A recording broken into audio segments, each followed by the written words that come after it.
Are you ready to discover the secrets of Amish cooking that will blow your mind and make life easier?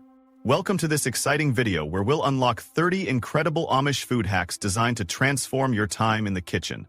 From age-old preservation techniques to meal prep tricks passed down through generations, these hacks are practical, resourceful, and guaranteed to leave you inspired. The Amish have mastered the art of simplicity and efficiency, and we're here to share their best-kept secrets. Whether you're looking to save time, reduce food waste, or just add a touch of Amish ingenuity to your cooking, this video has something for everyone. Don't forget to hit that subscribe button and turn on notifications so you never miss out on more amazing tips like these. Now, grab a pen and some paper. It's time to uncover the magic of Amish cooking.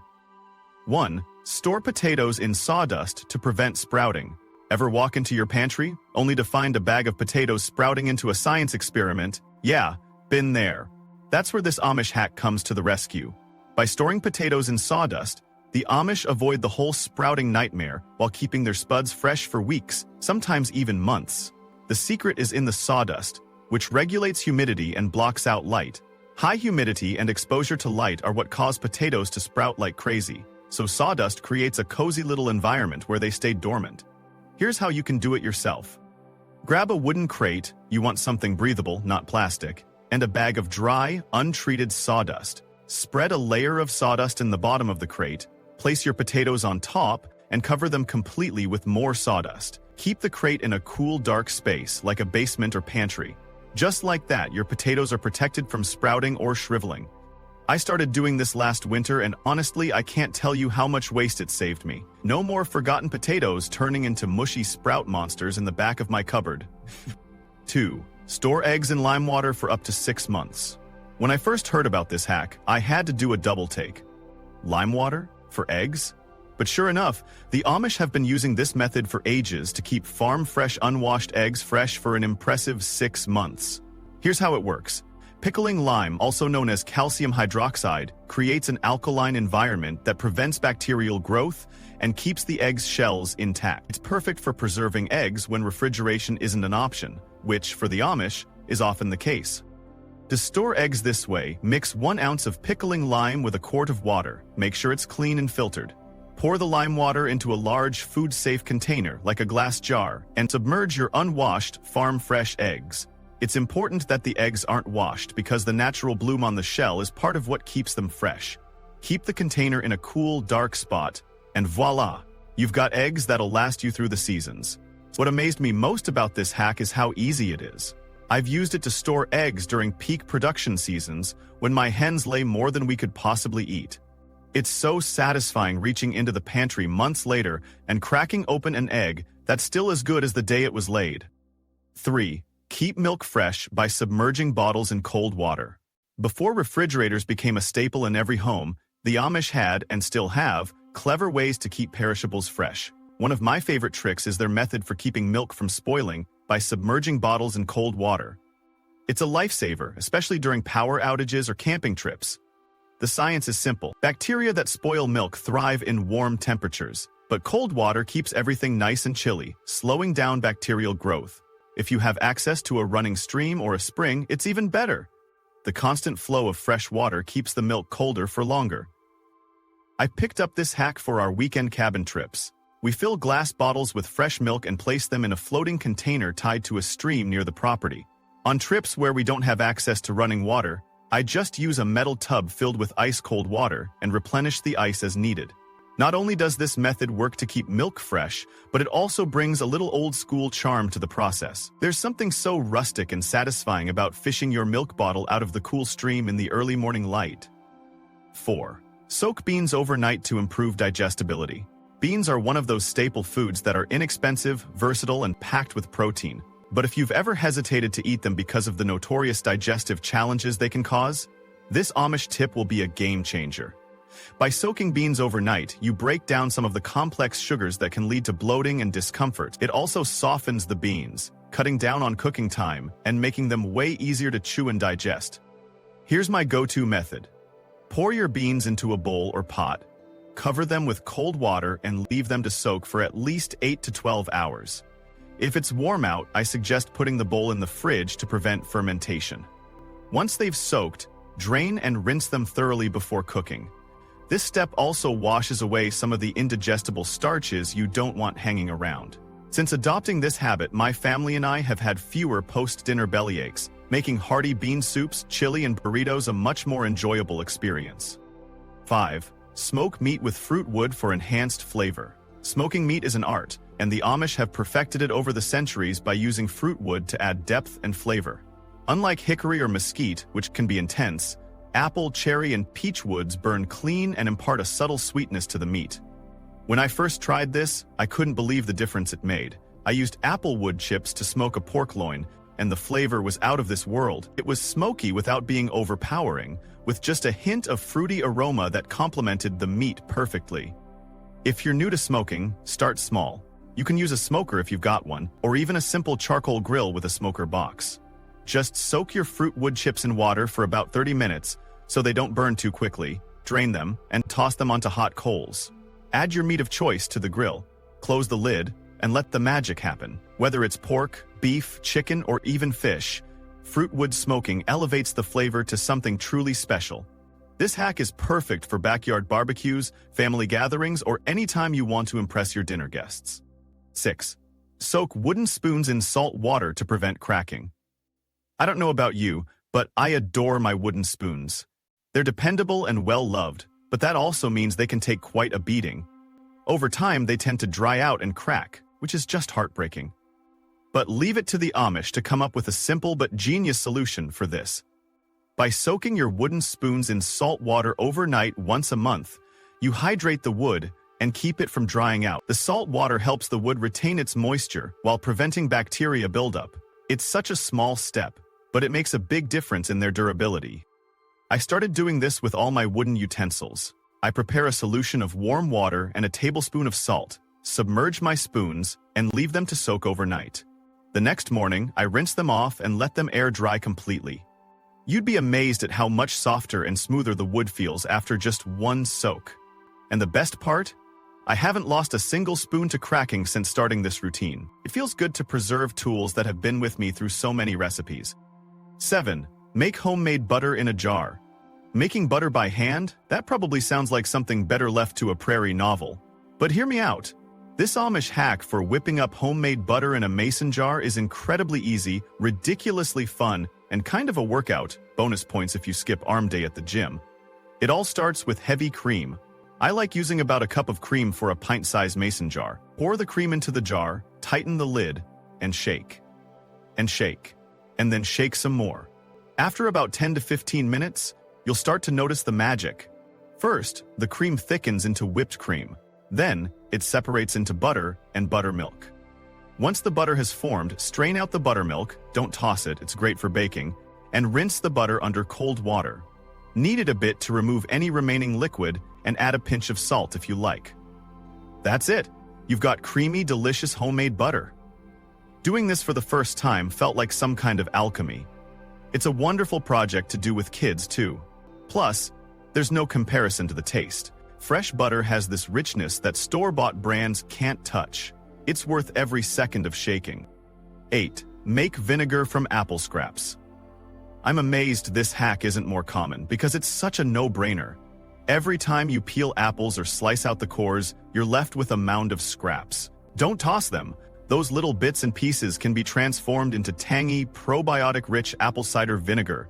It's eco-friendly, cost-effective, and completely satisfying to make. Here's how you do it. Take your apple peels and cores and place them in a clean glass jar. Dissolve a tablespoon of sugar in 2 cups of water and pour it over the apple scraps, making sure they're completely submerged. Cover the jar with a breathable cloth like a coffee filter or cheesecloth, and secure it with a rubber band. Then, store it in a warm, dark spot and stir it daily for the next week. After about 7 to 10 days, strain out the solids and return the liquid to the jar. Leave it uncovered for another 2 to 4 weeks, and you'll notice that distinct vinegary aroma. Once it's tangy enough for your liking, cap the jar and your apple cider vinegar is ready to use. I love how resourceful this hack feels. The first time I made vinegar this way, I couldn't stop grinning. Knowing you've turned what might have been waste into something so useful is incredibly rewarding. 9. Use a root cellar for vegetable storage. Root cellars sound like something out of history books, but honestly, they're due for a comeback. The Amish have relied on them forever to store hearty vegetables like potatoes, carrots, cabbage, and onions. If you're like me and you don't have a proper root cellar, don't worry, you can create a budget-friendly version with a buried cooler. The idea behind a root cellar is simple. Cold, dark, and slightly humid conditions keep your veggies crisp and fresh for months without a fridge. All you need is an airtight cooler, preferably one that's insulated. Dig a hole in a shady part of your yard and bury the cooler. Add some sand, sawdust, or straw to the bottom for extra insulation, and layer your veggies carefully inside. Cover with the cooler lid, and you've got yourself a makeshift root cellar. When I first tried this, I was skeptical. But it's been amazing to pull fresh, firm carrots out of the cooler months after harvest. It's a great project for anyone with a garden or access to a farmer's market. Plus, I feel so much more connected to the traditions of food storage through this process. 10. Thicken soups with mashed potatoes. If you've been relying on flour or cornstarch to thicken your soups, get ready for an upgrade. This Amish hack of using mashed potatoes is a game changer. It adds creaminess, body, and a subtly earthy flavor to soups without processed thickeners. Bonus, it's completely gluten-free, making it a great option for people with dietary restrictions. Whenever I have leftover mashed potatoes, they're almost guaranteed to end up in a pot of soup. You just stir them in slowly, a spoonful at a time, until you reach your desired thickness. And don't worry if you don't have leftovers on hand, you can just boil a small potato or two, mash them with a fork, and toss them in. I've used this trick for creamy potato leek soup, hearty vegetable stew, and even chicken noodle soup on occasion. It works like a charm every time. Aside from the texture boost, it adds a layer of wholesome goodness that flour or cornstarch thickeners could never match. 11. Make buttermilk with vinegar. Have you ever started baking only to realize your recipe calls for buttermilk and you don't have any? It's happened to me more times than I can count. But here's the good news. You can make your own buttermilk at home with just 2 simple ingredients you most likely already have in your kitchen. How? Grab a cup of milk and stir in a tablespoon of vinegar or lemon juice. Then, just leave it to sit for about 10 minutes. That's it. You'll see the milk thicken slightly and develop that signature tangy flavor. I've used this trick countless times for making pancakes, biscuits, and even fried chicken. It's especially handy when I don't want to run to the store for just one ingredient. Homemade buttermilk made this way is every bit as effective as store-bought buttermilk, and it brings the same soft, fluffy texture to baked goods. Plus, I love how budget-friendly and waste-free it is. I can make exactly the amount I need and avoid tossing the rest of a carton. This is honestly a game changer, and you'll feel like a kitchen pro the moment you try it. 12. Use bacon grease as a seasoning. I don't know about you, but I hate wasting flavor. And if you've never saved your leftover bacon grease, I promise you're missing out on one of the easiest ways to elevate your cooking. Whenever I make bacon, I pour the rendered fat into a glass jar and pop it in the fridge. This stuff is pure gold in the kitchen, especially when it comes to seasoning vegetables. Imagine tossing green beans in a spoonful of smoky, savory bacon grease before sautéing them, or adding a dollop to cabbage as it wilts in your skillet. Even roasted potatoes take on a whole new level of richness with a drizzle of this liquid treasure. What I love most is that you're not wasting a single drop. Instead of pouring grease down the drain, you're transforming it into a secret ingredient that instantly upgrades your meals. The flavor it brings is unmatched, giving everything a deep umami kick that's hard to replicate. And before you ask, yes, keeping bacon grease refrigerated is safe. It can last for weeks, but trust me, you'll use it up much faster than that. I've even melted it into cornbread batter to give it that smoky edge that tastes like it came out of a country kitchen. Sweet nostalgia and zero waste? Count me in. 13. Preserve meat by canning. One thing I've always admired about Amish traditions is their ingenuity, especially when it comes to preserving food. The art of canning meat is something I've learned to appreciate, not just as a money saver, but also as a way to ensure I always have high-quality protein on hand without relying on my freezer. The process is straightforward, though it does require a pressure canner. First, you'll need to cook the meat. Everything from chicken to beef to pork works great. Then, pack it into sterilized jars, cover it with its juices or broth, and process it in the pressure canner for the appropriate time. There's a sense of pride and accomplishment I get when I pull those sealed jars out, knowing that inside lies perfectly preserved meat that can last for years. This tip has honestly transformed how I manage my kitchen pantry. When freezer space is limited, or when I'm nervous about power outages, Having jars of canned meat on the shelf is a lifesaver. And the convenience? Wow. I can open a jar, toss the meat into soups, casseroles, or tacos, and dinner's ready in no time. It's also a great way to handle bulk buys or leftover roasts.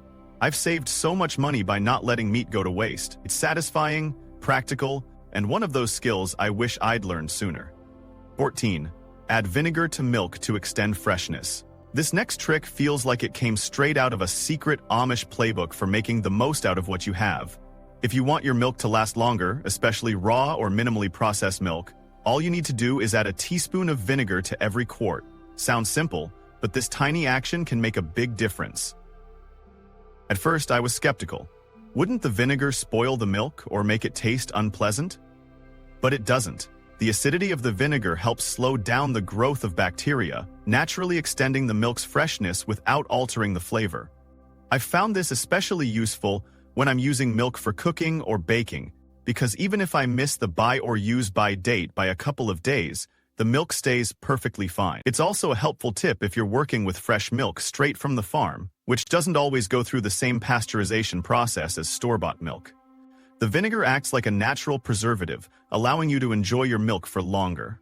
For anyone who frequently deals with large quantities of milk or simply hates waste as much as I do, this hack is a must-have. 15. Use honey instead of sugar. I'll admit, I have a sweet tooth. Whether I'm baking cookies, pouring syrup on pancakes, or sweetening my tea, sugar often sneaks into my recipes.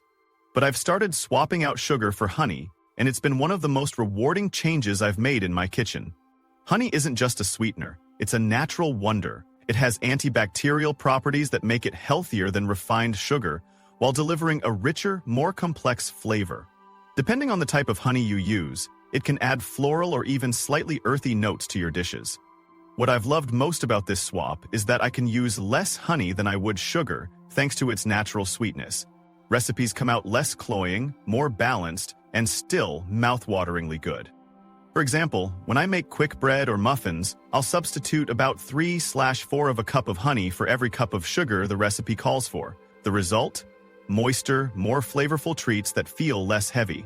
Drizzling honey over oatmeal or yogurt has become a daily ritual for me, and I can't go back to plain white sugar now. It's versatile, addictive, and feels like a small but meaningful upgrade to my everyday meals. Switching to honey has even expanded my palate and creativity in cooking.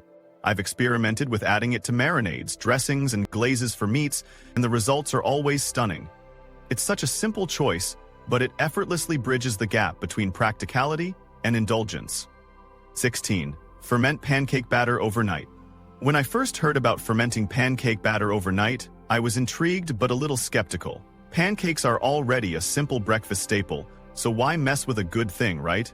But after trying this, I can confidently say that fermenting your batter takes pancakes to a whole new level. The process is super straightforward. You prepare your basic batter the night before, using flour, milk, eggs, and a bit of sugar. Then, leave it covered at room temperature. Overnight, natural fermentation happens, creating bubbles and breaking down the flour for a texture and flavor that, honestly, feels gourmet. Not only does this result in pancakes that are light and airy, but it also adds the most wonderful tanginess. It reminds me of sourdough, but without the extra steps. Once I had these pancakes, I was hooked. The little bubbles from fermentation make them fluffier than anything you can get with just baking powder or soda. And on a practical note, it's a huge time saver since your batter is ready to go in the morning. This trick has become my go-to for lazy Sunday brunches, and it never fails to impress guests. 17. Clean cast iron with vinegar and salt. If you own a cast iron skillet, you know it's not just a piece of cookware. It's an investment. Treating it right is key to making sure it lasts for generations, and cleaning it can sometimes feel tricky. I used to shy away from cooking messy or sticky foods in my skillet because I didn't want to mess up its seasoning. But then I discovered this simple hack using vinegar and coarse salt, and I've never looked back. Here's how it works. If your cast iron has stubborn food residue or even a little rust, you pour in a splash of white vinegar and sprinkle a handful of coarse salt. Then, use a gentle scrubbing motion with a cloth or a brush. The salt acts as an abrasive to lift off the grime, while the vinegar naturally breaks it down. What's great is that this method is completely chemical-free, so you're not introducing any harsh cleaners into your skillet or food. The best part? It keeps your pan properly seasoned and ready for its next use. I've used this trick countless times after cooking things like bacon, and even after roasting vegetables that left sticky caramelized bits behind. It's amazing how such simple ingredients can do the job better than fancy cleaners. If you've struggled with keeping your cast iron clean, this hack will be a game changer for sure. 18. Make fruit leather in the sun. I'll admit, I've always been a big fan of fruit leather, but buying those pre-packaged versions can feel like a splurge. Plus, I've always wondered about all the added sugar and preservatives. When I realized I could make my own at home, the Amish way, and without fancy equipment, I dove in head first. You only need pureed fruit, some parchment paper, and a sunny day. The process is wonderfully simple. First, blend your favorite fruit into a smooth puree. I've experimented with everything from strawberries and peaches to apples and mangoes, and they all work beautifully. Afterward, spread the puree on parchment paper in a thin, even layer and leave it out in direct sunlight to dry. Depending on the temperature and humidity, it can take anywhere from a day to several sunny afternoons, but the end result is always worth the wait. What I love most is that the natural sweetness of the fruit shines through. There's no need for added sugar unless the fruit is particularly tart like raspberries. It's a perfect snack for kids and adults, and it feels so rewarding to know exactly what's in it. Plus, it packs well for trips and picnics. Making homemade fruit leather this way has tied me back to a simpler way of eating, and I feel nostalgic every time I taste it. 19. Bake potatoes in hot coals. If you've never baked a potato in hot coals, you're missing out on one of life's simple, smoky pleasures. I first tried this during a camping trip, and now it's my favorite way to cook potatoes whenever we're grilling, having a fire pit night, or even just craving something rustic. The process is as old school as it gets. You wrap your scrubbed potato tightly in foil, then nestle it into the glowing coals of a fire. What happens to that potato in the coals is pure magic. The foil traps the heat and cooks the potato to fluffy perfection on the inside, while the skin crisps up and takes on a subtle smoky flavor. When you open it up, the aroma is unbelievable. Add a bit of butter, salt, and maybe a sprinkle of cheese, and you've created something far more delicious than any regular baked potato you get from the oven. It's also one of those hacks that's as practical as it is delicious. You can cook several at once with no extra pots, pans, or cleanup involved. Whether you're out camping or just enjoying a backyard fire, this tip turns potatoes into a culinary highlight instead of just a side dish. 20. Bake bread in cast iron. There's something magical about baking bread in a cast iron pot. It essentially turns your kitchen into a bakery because the results are that good. A cast iron pot or Dutch oven creates an environment similar to a traditional bread oven. The heavy lid traps the steam released from the dough, which helps the bread develop that perfect golden, crispy crust. I was immediately convinced after my first try. Once your dough is ready, you can use just about any recipe. You preheat your cast iron pot in the oven until it's blazing hot. Carefully place your dough into the pot, put the lid on, and bake. The result? A beautifully caramelized crust that crackles when you tap it, with a soft and airy interior that's nothing short of bakery quality. What I love best is how versatile this method is. Whether it's a rustic sourdough, a hearty whole wheat loaf, or even a simple white bread, the cast iron works its magic every time. I've even experimented with adding seeds and herbs to my dough, and they come out toasty and aromatic. If you've ever been intimidated by bread baking, I highly recommend trying this hack. It's nearly foolproof, and the results are sure to impress. 21. Make homemade noodles. Few things in the kitchen compare to the satisfaction of making your own pasta. I used to think fresh noodles were a luxury reserved for professional chefs, but once I tried them the Amish way, I realized how simple and rewarding they are to make. All you need are 3 staples you probably already have in your pantry and fridge: flour, eggs, and salt. That's it. You combine these basic ingredients into a dough, roll it out thinly, and cut it into strips. What I love most about making noodles at home is the versatility. Whether I'm craving hearty chicken noodle soup, comforting beef stroganoff, or a simple butter and parmesan dish, these noodles are perfect every time. To dry them, I usually sprinkle them with a bit of flour so they don't stick, and leave them out for an hour before tossing them into boiling water. The taste? Unparalleled. Unlike store-bought noodles, homemade pasta carries this rich, fresh flavor that enhances any dish you use it in. Plus, it's great to get the family involved. Kids love rolling out the dough and cutting it into shapes. Not only is it fresher and tastier than the boxed stuff, but it also gives you this beautiful sense of accomplishment. 22. Make ice cream with hand-cranked machines.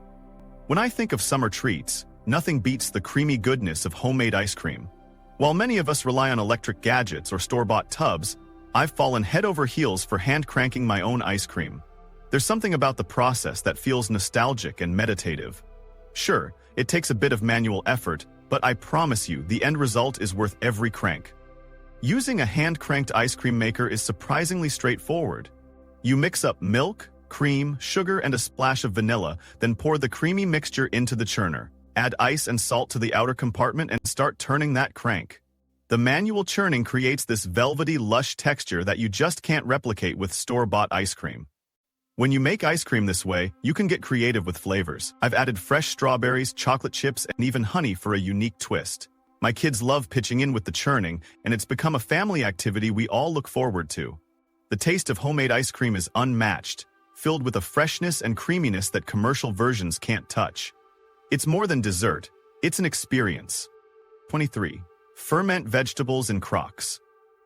If you've never tried fermenting vegetables, you're in for a treat. Learning to preserve food using natural fermentation was a game-changer for me, and the Amish method is tried and true. With just vegetables, water, and salt, you can create gut-friendly, tangy goodness that lasts for weeks without any preservatives. My favorite veggies to ferment are cabbage, sauerkraut, and cucumbers. Crispy dill pickles are my weakness, but you can also try carrots, radishes, or even green beans. The process is easy. You slice or chop your vegetables, pack them tightly into a crock, and cover them with saltwater brine. Then, you leave them at room temperature for a couple of weeks, making sure they stay submerged under the liquid to prevent spoilage. One of the best things about fermenting is its health benefits. Fermented vegetables are loaded with probiotics that are amazing for your gut. Plus, the flavor is incredible. That tanginess paired with the crunch is enough to elevate any meal, whether you're serving them as a side dish or tossing them into salads and sandwiches. There's something so gratifying about making your own pickles or sauerkraut at home, knowing exactly what goes into them. 24. Use cast iron skillets for cooking. If I could only keep one piece of cookware in my kitchen, it would undoubtedly be my cast iron skillet. The Amish have long cherished these versatile, durable pans, and for good reason. Cast iron pans distribute heat so evenly that everything you cook has a beautiful, consistent finish. Plus, they only improve with age. Cooking with cast iron might seem intimidating at first, but it's surprisingly simple once you get the hang of it. The key is seasoning your skillet properly by rubbing it with a light coat of oil and heating it until it forms a slick, non-stick surface. I use mine for everything from searing steaks to frying eggs to baking cornbread. Yes, cast iron can go straight from the stove to the oven, making it one of the most versatile tools in your kitchen. Another thing I adore about cast iron is that it's practically indestructible. Unlike non-stick pans which wear out over time, your cast iron only gets better the more you use it, and the flavor it adds to food, unbeatable. There's a reason why these pans are often passed down through generations. Cooking with cast iron feels like connecting with a rich culinary heritage, and I can't imagine my kitchen without it. 25. Bake bread with wild yeast starters. There's something magical about baking bread with a wild yeast starter. No store-bought yeast packets here. Instead, you mix simple flour and water and allow nature to do the rest. It's a slow process, but the payoff is extraordinary. Making a starter is easy. Mix equal parts flour and water in a jar, then leave it uncovered on your countertop to allow natural yeast and bacteria from the air to settle in. Over a few days, you'll notice bubbles forming and a slightly tangy smell developing. That's your starter coming to life, and it's the key to artisan-style bread with complex flavors and a wonderfully chewy texture. Once the starter is active, you can use it as the base for baking loaves. Bread made with wild yeast has this gorgeous depth of flavor you simply can't achieve with commercial yeast. The natural fermentation adds a slight tang, while also creating a soft crumb and airy structure. It's bread on a whole different level. Every time I bake with my starter, I'm reminded of the connection between food and time. You can't rush the process, but the results are always worth it. Baking this way feels like a return to tradition, a celebration of simplicity and the beauty of letting nature work its magic.